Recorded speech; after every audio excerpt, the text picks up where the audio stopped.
Hi guys. So I just ran out of spicy. I'm filling my table before I leave. Before I leave. While filleting and filling the table, I'm going to, if you want to pay real close attention, I'm going to split these tendons and make sure I'm running it all the way down. Make sure this is completely open. There's no ridges that are covered up. They're all open. It's spread out completely. It's nice and flat. We want to run it all the way down. We want to see this white tendon split. We want to see the V. You can see that there. This one you can see here. This one you can see it there. There's that one. A lot of fillets look different, but they all should be consistent in this way. So like that one wasn't split all the way. It needs to run all the way down. All the way down. So for our spicy and our fillets, both pans are deep pans. And both of those pans need to be 6 bags. 6 bags will go in each of those. So after I've worked all my fillets and I fill the table with everything that we need. Gloves. Let's look at this real quick. In regards to everything that we do need, filling the table is the 6 bags that I mentioned of the 2 deep pans of fillets, 1 shallow pan of strips, 5 bags of strips in there, 2 half pans of filleted grilled fillets. So half pans are the same pans that we use for our Kanban system.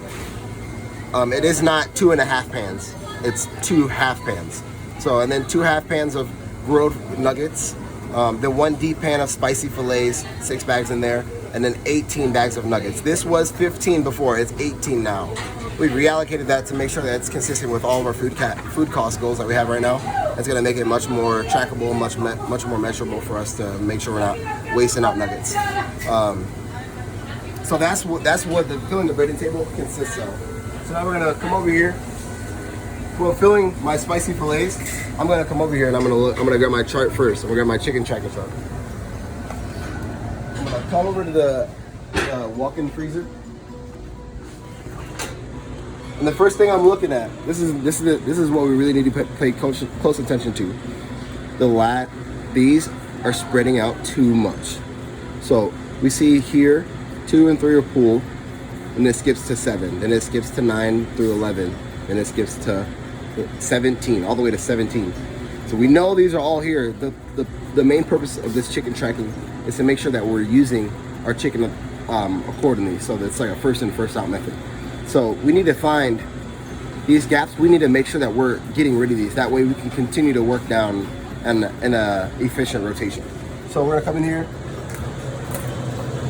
Of course, you see 4. We're gonna find the numbers that are empty. 4 is here. We see 5 here. We're gonna work to make sure all these are in the right order. And just like fillets right now, some are in different orders. We're gonna make sure that this is consistent. That way it isn't so spread out all the time and back and forth, back and forth, back and forth. But for this example, spicy, we're gonna go ahead and mark that we're gonna take 4, 5, and then we're gonna write the date and our initials. Now that I've brought my case up here so I can put my bricks in the thawing cabinet, the first thing I'm gonna do is rip the slab off the side of it. I'm gonna put it on the very first tray. I'm gonna leave it there for now. I'm gonna bring my brick over.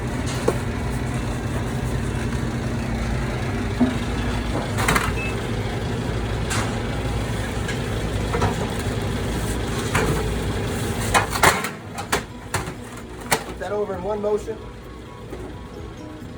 Take my very first tray. Notice that the tab is underneath it. That way it's not going to move.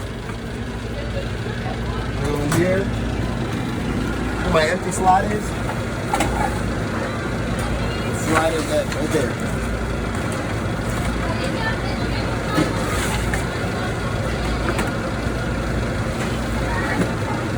Now, the reason that it's important that the tab is on the very first one that goes in there is because we want to make sure we're going to pull, when we're taking from the salad cabinet, we're pulling cases at a time.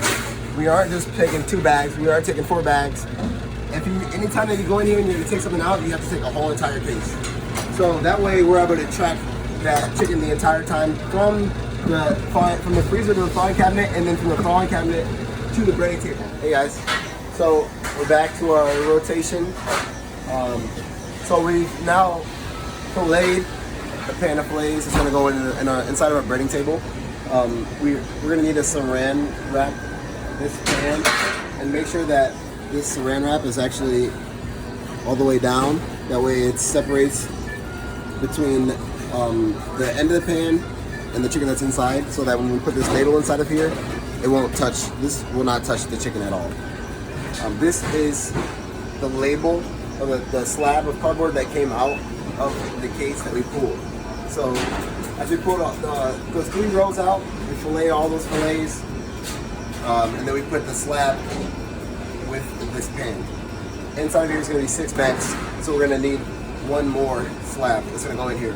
When I get that other one, and make sure I have both those slabs, I'm going to put it right in here, and it's going to stay with the entire time. That way when we use this into our breading table, if I find a fillet that is no good, that maybe we didn't catch back there, I know exactly where it came from because my slab is with my pan. Thank you guys.